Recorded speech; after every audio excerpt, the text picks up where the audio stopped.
Hi everyone, thanks for joining us this evening for another webinar.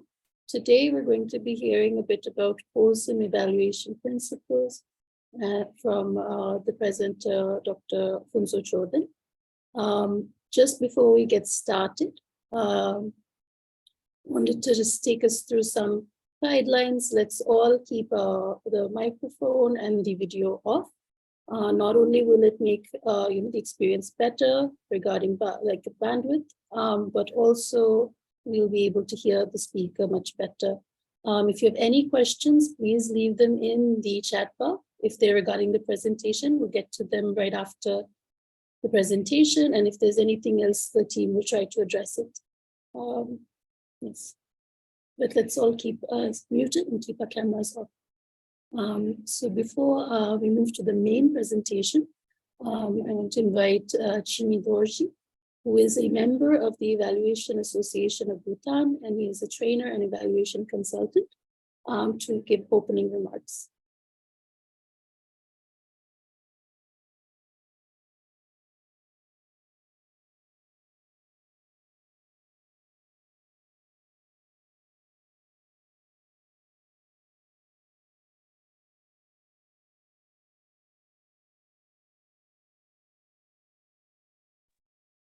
Hello, good evening, good afternoon. Greetings to everyone from Thimphu. So I would like to share that I have been a consultant and evaluation expert in Bhutan for quite some time now. And fortunately, so far, my evaluation experience has been in Bhutan. And it's like blowing my own trumpet, but then to a large extent, it has been all in local context, and I believe I've been able to contribute to the projects significantly because I understand the context and I do try to make this extra step of understanding the needs, the aspirations, whether it is a small cook stove project or a water supply project or electric car project and so on. However, moving forward, I know that I would have started doing some international works already and would be doing more evaluation works in the international domain as well that would require understanding cross-cultural issues. And during that time, I know that I'll have to plan and reflect properly, whether it is a small scale initiative or large scale development projects. Evaluation provides insights into what has been achieved, what were the goals, and then also what worked well and what could be improved. I know as humans, we are not always 100% right. So there could always be rooms for improvement. And in that, when that happens, we need to understand the local context and the place-based systems that are there, and also looking at it from a holistic local perspective. And when we look at those specific needs, the resources, the challenges in the particular place on the community, that's where we can provide the most effective evaluation results and uh, things, recommendations for further improvement. So in a nutshell, place-based wholesome evaluations would help us identify effective and sustainable solutions that will promote greater participation with stakeholders and then for long-term benefit. I'm very pleased to have with us here today, Dr. Phuntsho Choden, who is an expert in the evaluation world of Bhutan. So everybody in Bhutan, whenever we talk of evaluation, Dr. Phuntsho is the go-to person. She heads the Evaluation Association of Bhutan, and she is also a researcher in wholesome evaluation domain. And we are, again, very happy that she's here to share her experiences.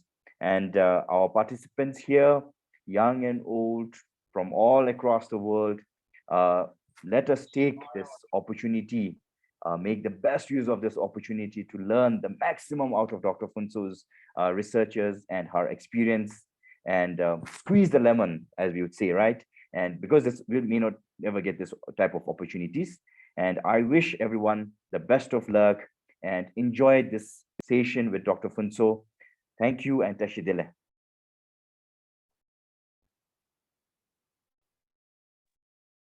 Thank you, Mr. Dorji, for that invigorating introduction. And so now I'll just hand it over to Dr. Choden to begin her presentation. She is a chairperson currently of the Evaluation Association of Bhutan and also works as an independent consultant and evaluator. Please take it over, Dr. Choden.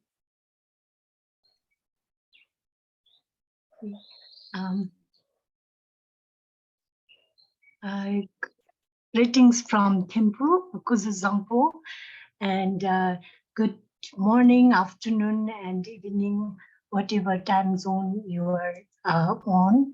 And I welcome all of you to this webinar.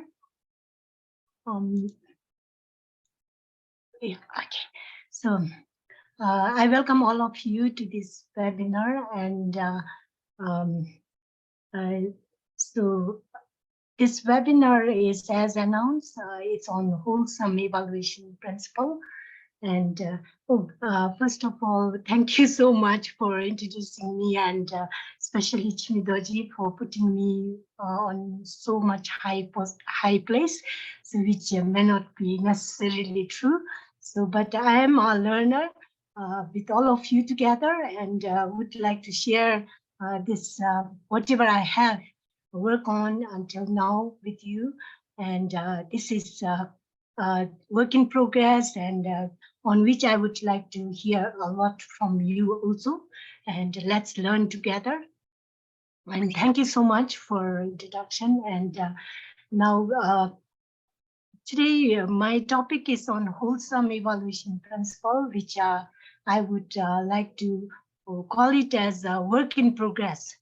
And the major part of the presentation which I am making today is informed by the chapter which I have written for Oxford Handbook, Evaluation in Global South, which would be publishing very soon, hopefully.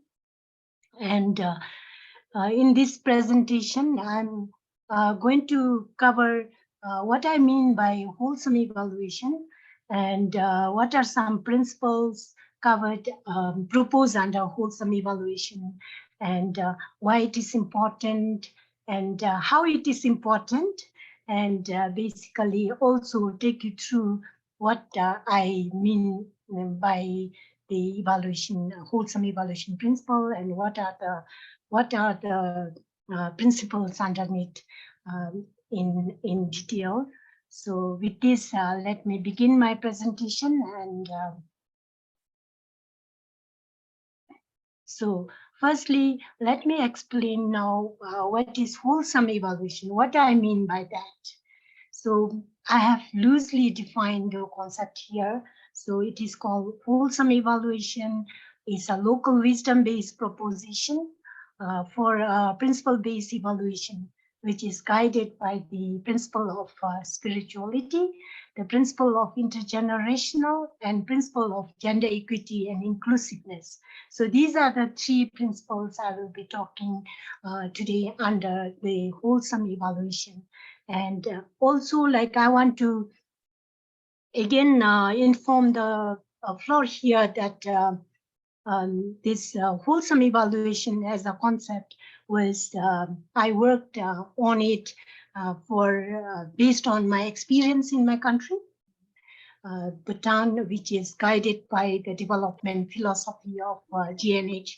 And so I was in the chapter which I have written, I have proposed a principle, wholesome principle, to be guided by this principle to frame the evaluation principle for GNH. So that's why I will be bringing in a lot of example again, time and again from my country, and also based on the GNH development philosophy throughout this presentation. And so now let me explain why wholesome evaluation principle. What is the purpose? What it does? So there are three main purposes here I will be sharing with you. So firstly is to bring the local wisdom in evaluation. So we are all evaluators here, right? So we all know the importance of understanding the context, or bringing in the importance of bringing in the local wisdom in evaluation. So, for example, in Bhutan, we have GNH as a guiding development philosophy. So evaluation to that extent should be embedded in the approaches or principle of GNH to be relevant for the people as well as to their context. So this is a proposition to bring local wisdom in evaluation. And secondly, is to guide the evaluation for a relevant, sustainable, equitable, and inclusive development that is relevant to the people as and also to the context where we are. And if generally, like if we have the basic principle right, then that could really guide the evaluation process and approaches that could contribute to the relevant development in any local context. And thirdly, this exercise, the wholesome evaluation principle, which I'm working on, is in congruent with other movements that are happening, emphasizing especially on the local wisdom in evaluation. For example, Made in Africa project in the African continent, local wisdom matters in South Asia, and culturally responsive evaluation, which is happening in New Zealand, Australia, Canada, and US. And now let me justify what happens if we do not think in culturally responsive way, or if we do not have our own principles to guide us. So this is, here I'm sharing an example or the experience from from one of our very close neighboring country. This is an experience from Nepal shared by Emeritus Professor Chandra Bhadra in one of the recent publication, which is published by the GENSA, which is an special interest group under Community of Evaluators South Asia. So in the chapter, she shares like what happens when we do not have when we fail to think in a culturally responsive way as an evaluator. So she calls it as a cycle of non-virtuous Western paradigm. So when the Western thinking is imposed upon us, so what is the result? So in a way, like failing to be culturally responsive. So when here is a cycle where when the Western inquiry sets in. So when Western inquiry, meaning that principles of these may not necessarily be developed for our local context. So when this kind of inquiry sets in, then misinterpretations happens. And then when this misinterpretation could lead to poorly designed interventions, and this could lead to inappropriate evaluations, and this could further lead to misleading findings, and this cycle continues, and that doesn't really help for the progress of the people in a relevant way or to fulfill the aspirations of people. So this is what she's talking about in a non-virtuous Western paradigm, non-virtuous cycle. So I'm giving this an example because what happens when we are not thinking in a culturally responsive way or in the absence of a principle of our own to guide us. So that's why I'm justifying this wholesome evaluation principle is the principle for that is suitable to our context specifically for Bhutan, which I have worked based on the experience of Bhutan, and may be relevant to the in general to the all developing countries. So now with this, I would also like to take you through the founding stones. I call it the founding stones for these wholesome principles. So I have talked about the GNH being the development philosophy of Bhutan.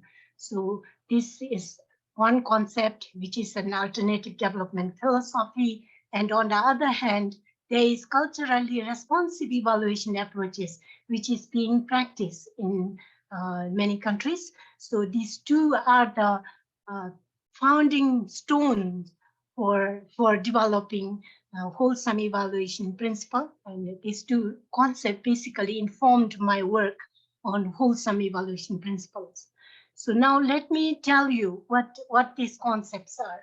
So as I was saying that the whole concept of wholesome evaluation principle was based upon the experience of my work in Bhutan. So Bhutan is guided by gross national happiness as a development philosophy or development guide, which is an alternative development philosophy, which is a very holistic approach to development that promotes balance between material and non-material progress. And also, this has been measured. The progress has been measured like using 9 domains, which are psychological well-being, health, time use, education, cultural diversity and resilience, good governance, community vitality, ecological diversity and resilience, and living standards. So these are the domains used to assess the progress of creating an enabling environment for GNH in Bhutan. And other cornerstone for informing this wholesome principle of mine is culturally responsive evaluation that is being practiced in most of the countries. And so what is this? This is an evaluation approach. And this evaluation approach tells us what you are evaluating, how you are evaluating, and for whom you are evaluating should be informed with the local wisdom and the realities at the ground. And this fully accounts for the culture of the program being evaluated or culture of the initiatives being evaluated. And this culturally responsive evaluation encourages analyzing the program's cultural and socio-political context, develop evaluation questions with active inclusion of multiple stakeholders, and also to utilize culturally commensurate data collection and analysis method, and share the findings and validate the findings with variety of audiences. And also this culturally responsive evaluation evaluators are more collaborative, respectful of the context and the people's aspiration and way they live. And it also eliminates the cultural inequities in the system, and promotes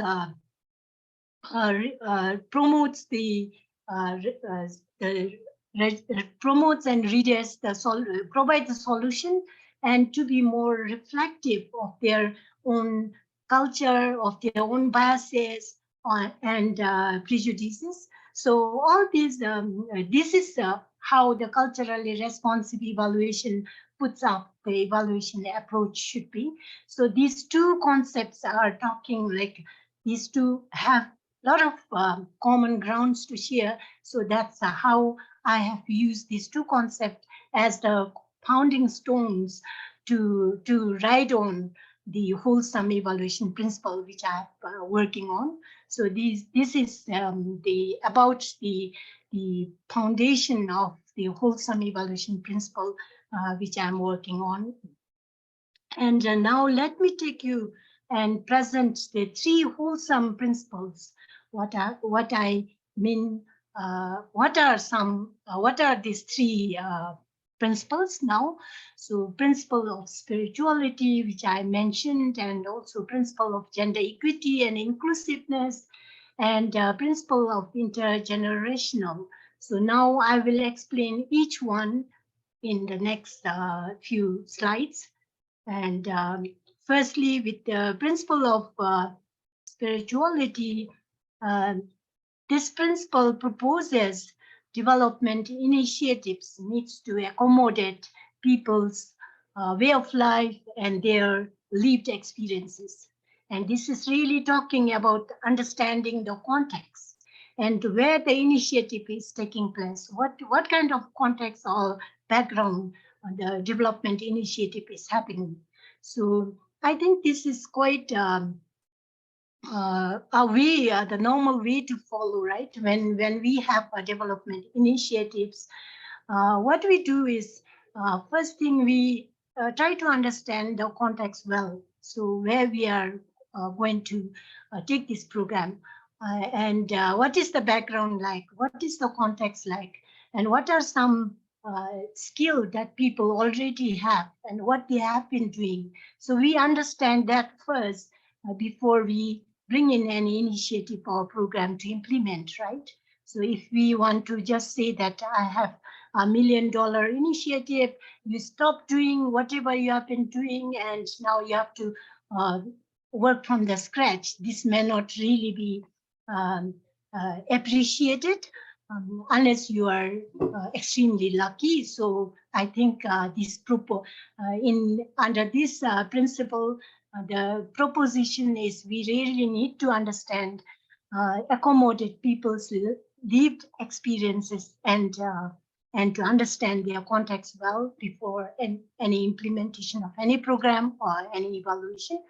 So, for example, in Bhutan, we have GNH and its domains on psychological well-being and its time use, cultural diversity and resilience, community vitality and ecological diversity, which I have just presented. And this provides a very important focus on non-material measures that people value and experience as a way of living. So these are very important aspects to understand in order to be in order to bring in a relevant development that is sustainable and that meets the people's aspirations. And so the evaluation in such circumstances requires understanding the meaning of institutions, values, or religious ideals that matter, or habits of thinking and artistic expressions, which are not only in Bhutan, even in other countries. These are important, right?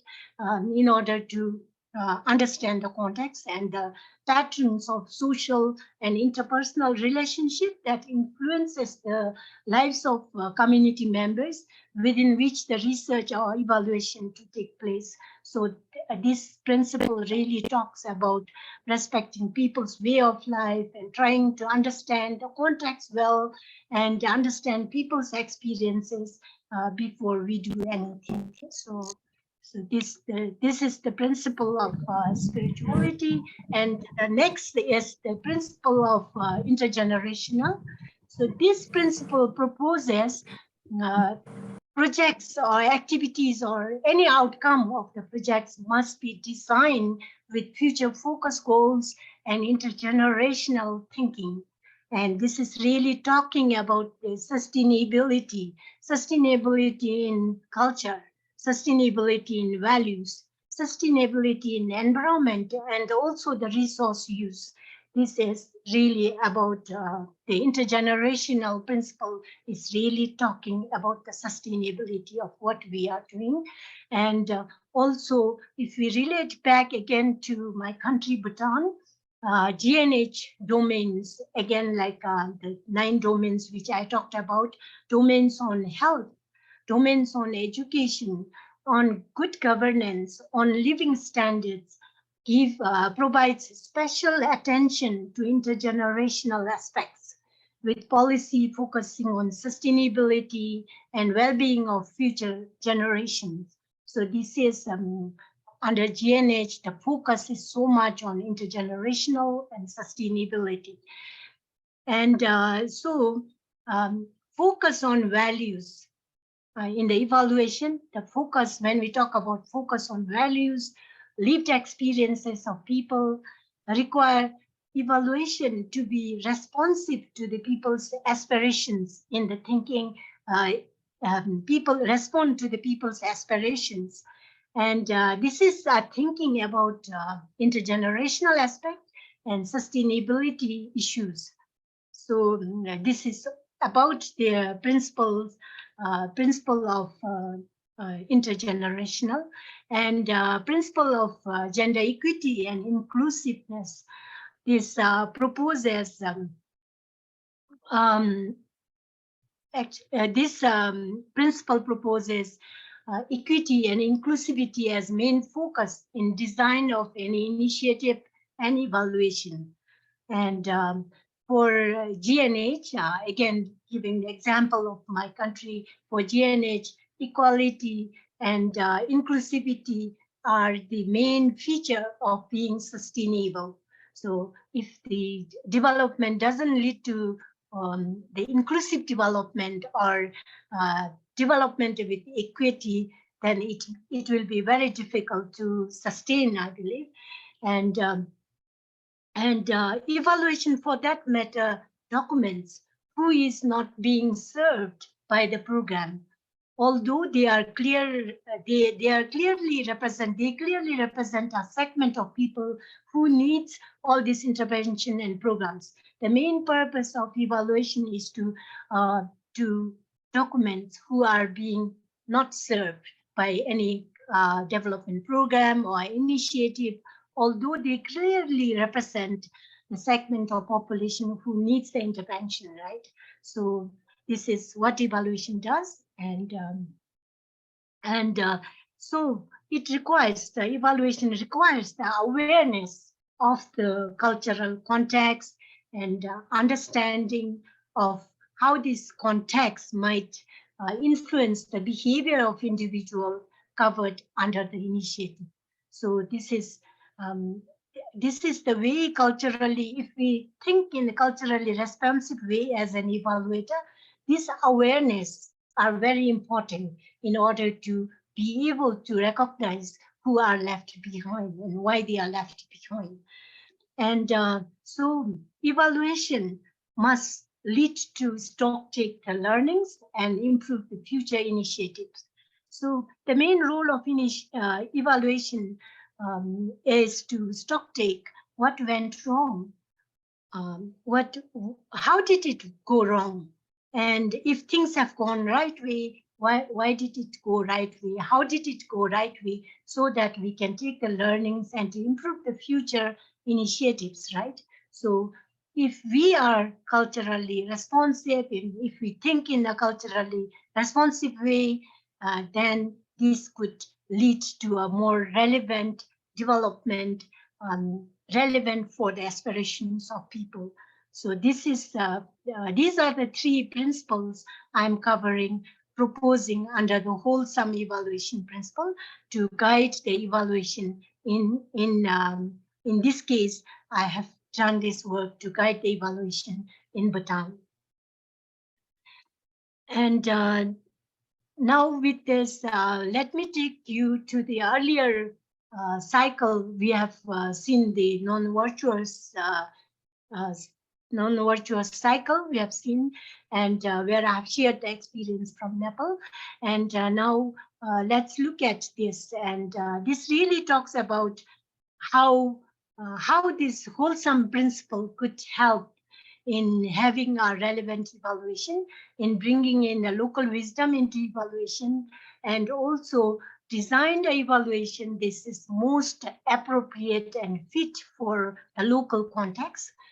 And so here you can just look at like Western inquiry, which I just talked about in the earlier slide, and compare with this, the virtuous cycle I'm proposing with this proposal of three principle, wholesome principle, and wholesome evaluation can lead to this virtuous cycle compared to, in contrast non-virtuous cycle we have just I have just presented.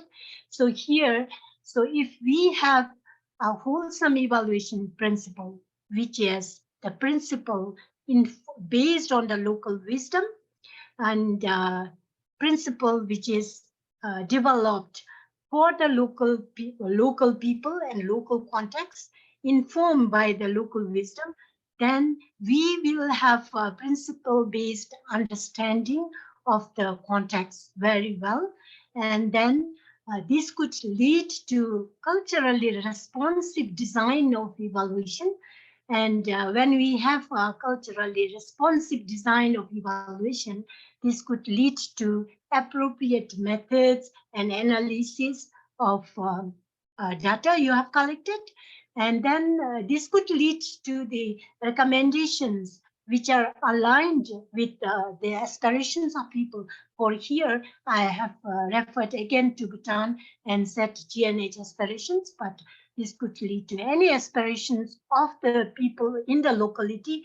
So we can have a recommendation which are so much aligned and so much relevant to the aspirations of people and the context where you are putting there, where you are implementing the initiatives or the programs. And this could lead to wholesome evaluation again, and the whole cycle continues and contribute to the to having a relevant development that is sustainable, that is equitable, and inclusive. So this is in here I'm explaining how the wholesome evaluation principle based on the local wisdom can contribute to having a relevant development for the people through properly design, appropriate design evaluation, and with the appropriate methods and analysis leading to a relevant recommendations for having influential evaluation and development ultimately. So this is where I'm comparing the virtuous cycle against the non-virtuous cycle. Non-virtuous cycle happens when we try to use the principles which are developed not necessarily for our local context. It could have been developed for others, but then when we do not have our local context, local principle, or when we cannot think in culturally responsive way, then this non-virtuous cycle sets in. So against this, I'm presenting the virtuous cycle based on the wholesome evaluation principles. So this is in explaining how the wholesome evaluation can work and contribute to the relevant, bringing in the relevant development for the people's aspirations. And now with this, let me take you to the, so this is basically, this is mainly the example I'm putting up here, how we can use this wholesome evaluation to inform our evaluation framework. So this is for this presentation, again, I'm using the example of GNH, and where I talked about GNH and its domains, 9 domains to measure the progress of GNH. And so the 3 principles, the inner circle shows the GNH and its domains, and then the outer circle is the 3 principles which I have just described. The wholesome evaluation principle, so which is spirituality, intergenerational, equity, and inclusive. So these 3 principles are used to assess our performances and inform our practices. So this is an example for example from the case in Bhutan, but this in a way can be used for, I believe this could be used for any developing countries, like how we could think about, think in terms of looking, using the local wisdom and developing our own principles to guide our evaluation framework, evaluation approaches, for that matter, even the evaluation strategies and guidelines. So this is all about the wholesome evaluation principle, which I am working on, and it's a work in progress. Again, I am saying it, and for this presentation for my work, I have used the case of Bhutan, my country, which I know about it, and hopefully this would be good also for other local contexts to use this kind of wholesome principle approach or thinking to bring in the local wisdom into evaluation. So this is the last last slide for me, and here are some references which I have used for my which I have used for my presentation as well as for my work, and then. So with this, I would like to, this brings to the end of my presentation actually. And thank you very much for listening. And your questions or your comments are all welcome. And this would be really, especially your comments, experts' comments would be highly appreciated. And this will really contribute in further shaping my work. With this, thank you, and I would like to welcome the questions from the floor. Thank you. Thank you so much, Dr. Choden, for this presentation, for sharing your work with us, and seeing how it is linked to your experiences working in Bhutan. It is, I'm sure everybody is quite excited to learn more. So again, I would like to ask people to please leave your questions in the chat so we can learn more from Dr. Choden. But to get us sort of started, I wanted to ask you, so like you mentioned, right, in GNH, like the difference, one guiding principle is that the non-material progress is also, right, very important, one of the important domains. So I wanted to ask you, how have you seen like local wisdom when that is ignored in Western-based paradigms? If you could share an experience around, what are some of the consequences? Consequences of ignoring the local wisdom, right? Yes. Okay.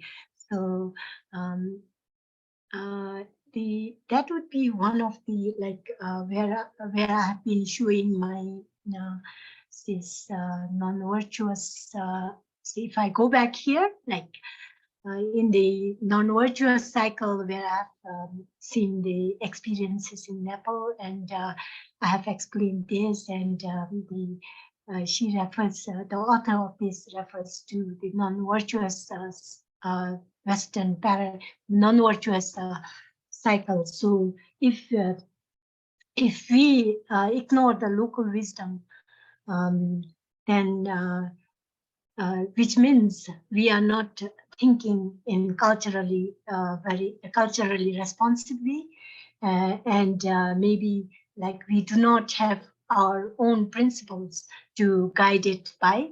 So in that way, so when we miss that out, then especially in the practice of evaluation, what happens is there are already the dominant theories which are already happening and in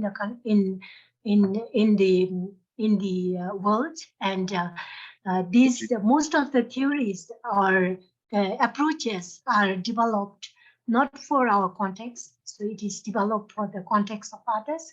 So when we do not have, or we fail to take in the local wisdom into evaluation, so then this the inquiry which are developed not for us can take over us, and then this could lead to misinterpretation, and as I said, there's poorly designed interventions, and this goes on, and then the development that happens may not necessarily be relevant for us. So if we ignore the local wisdom, so I would agree with Professor Chandra Padra here, the cycle of non-virtuous Western paradigm could set in, I think.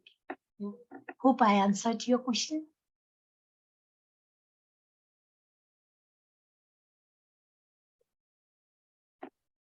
Yes, thank you, Dr. Choden. If it's possible, I'd also, if you have an example from your experience to share with us, that would also be wonderful. Okay.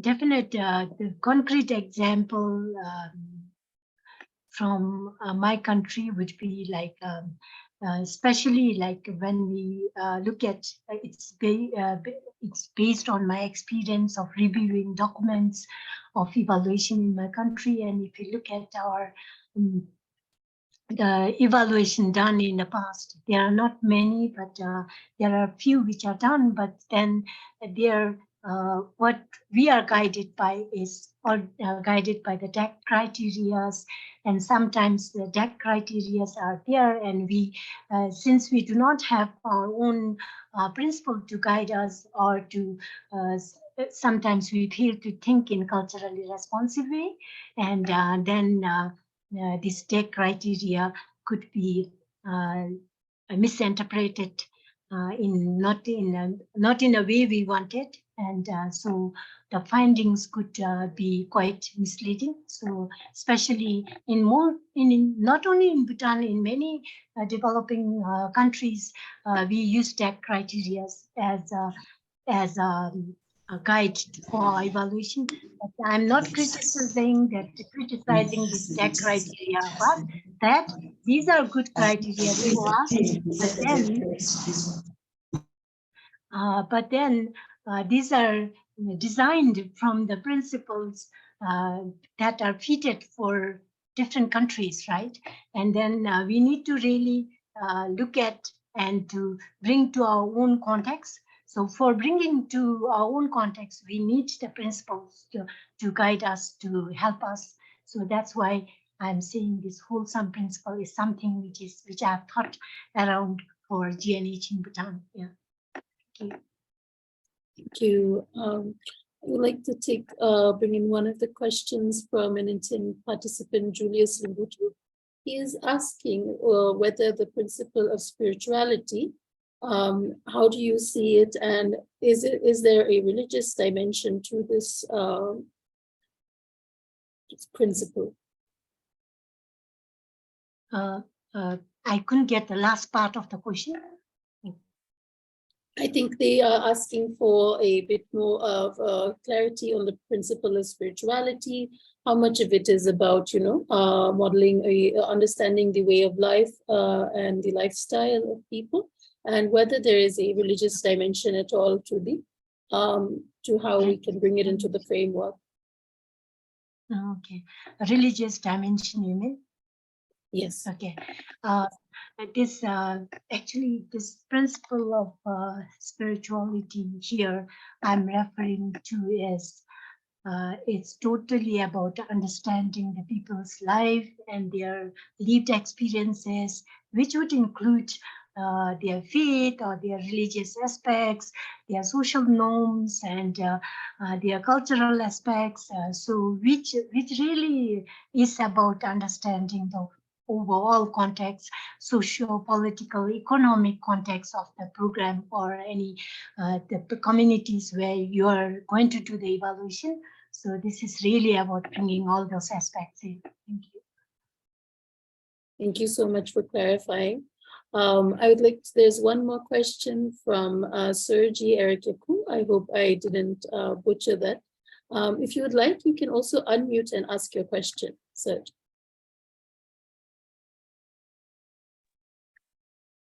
Oh, thanks so much.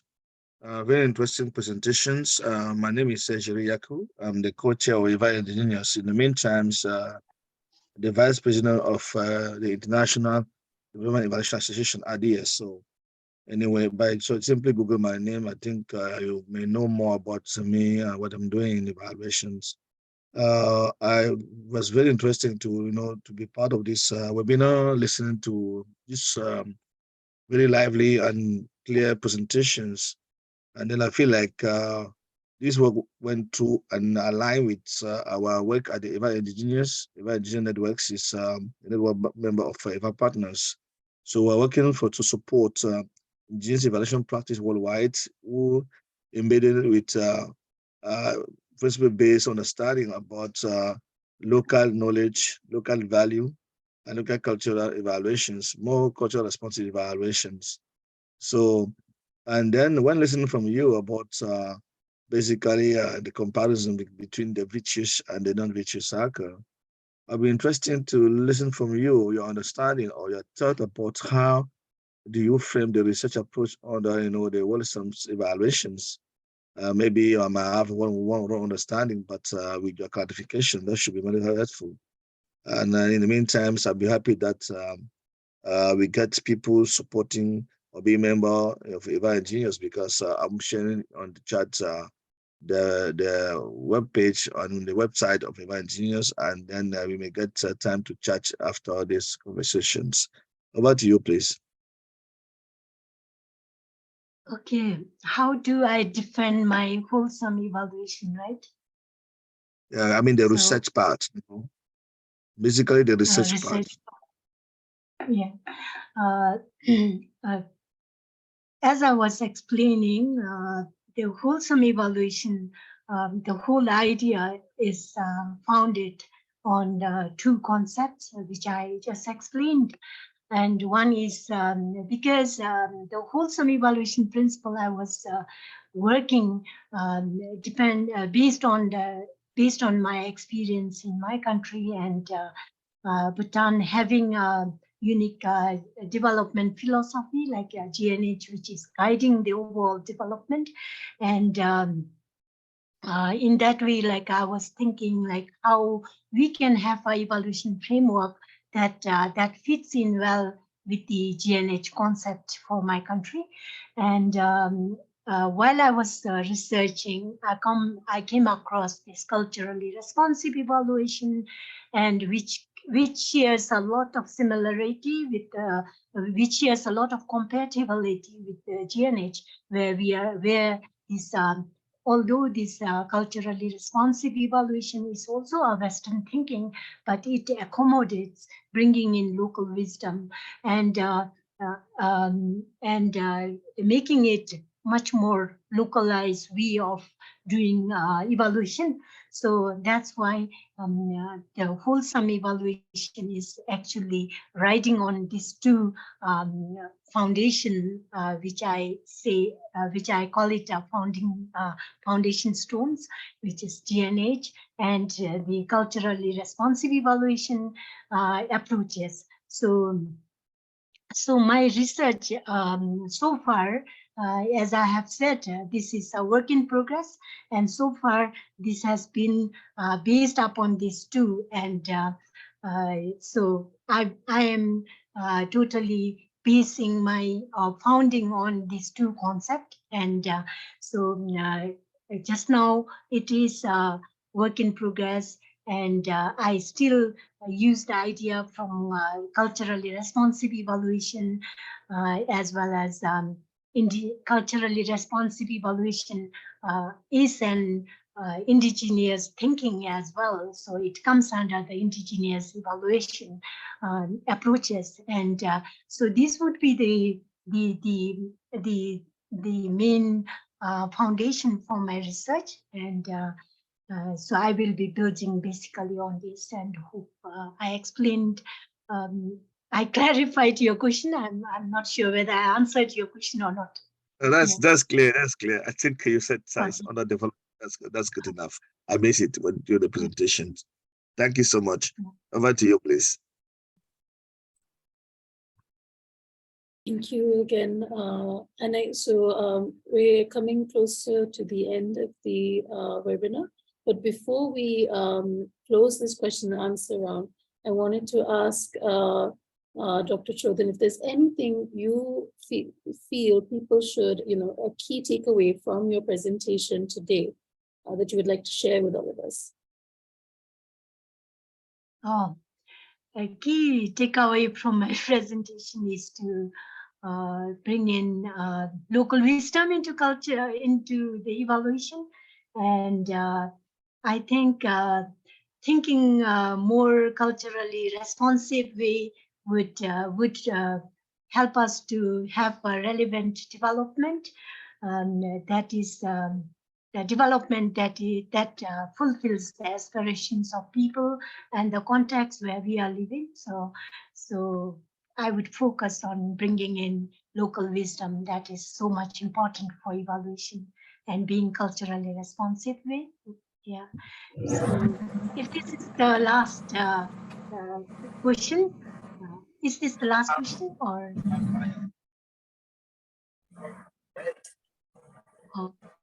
do I have more questions?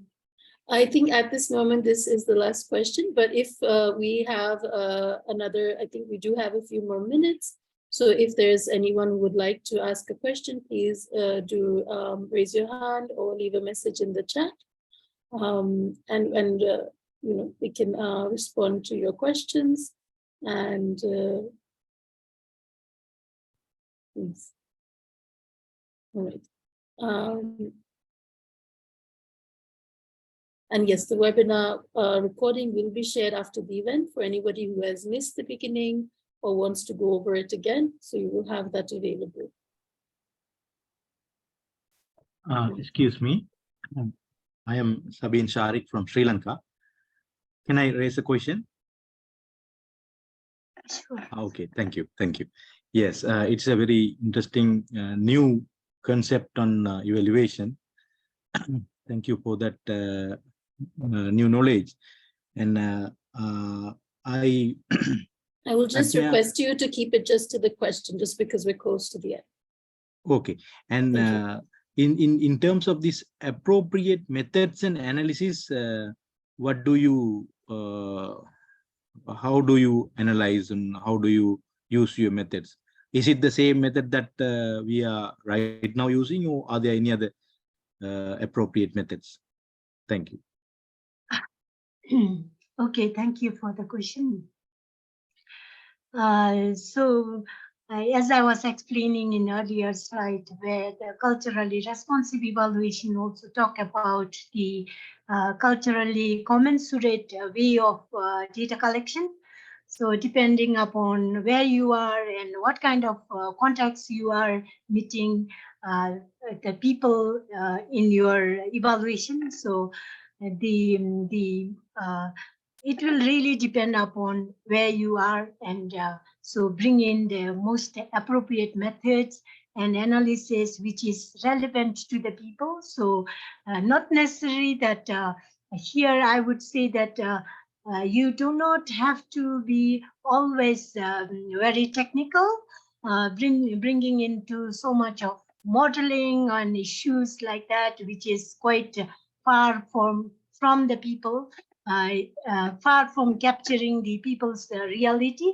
So you can bring in more innovative ways so that you capture the people's voices and their aspirations. So these are some, I think I would call that a more appropriate method in analysis, depending upon where you are or what kind of people you are dealing with, talking to, and all this, like be more relevant to the people and capture the people's voice. So that is the more appropriate method and analysis I would talk about. I would think so. Yeah. Thank you. Thanks. Yeah.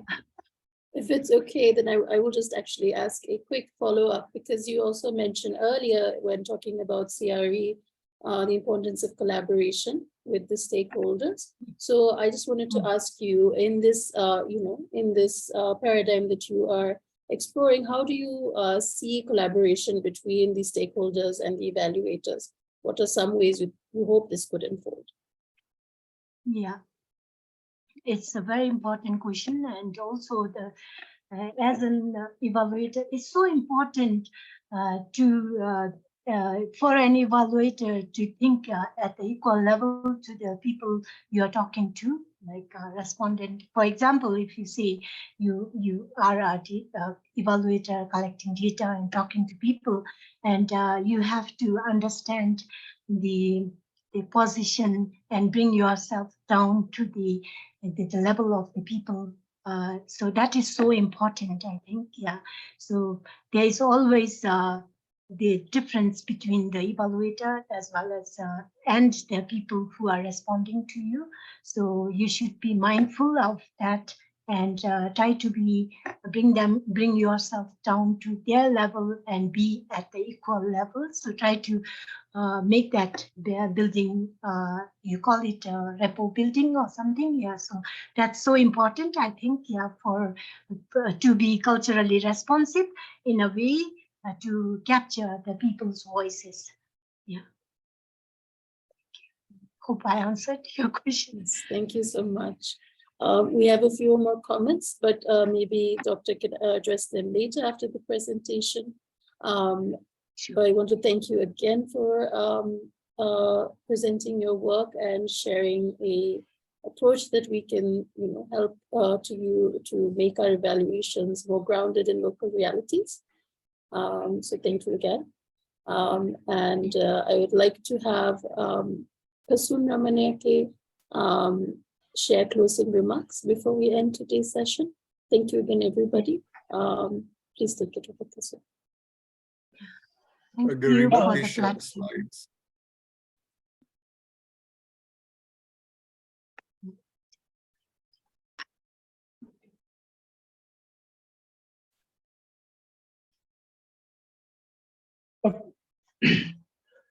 Okay, thank you very much, Dr. Phuntsho. That was a very wonderful session and really interesting to know someone's what is the wholesome evaluation means.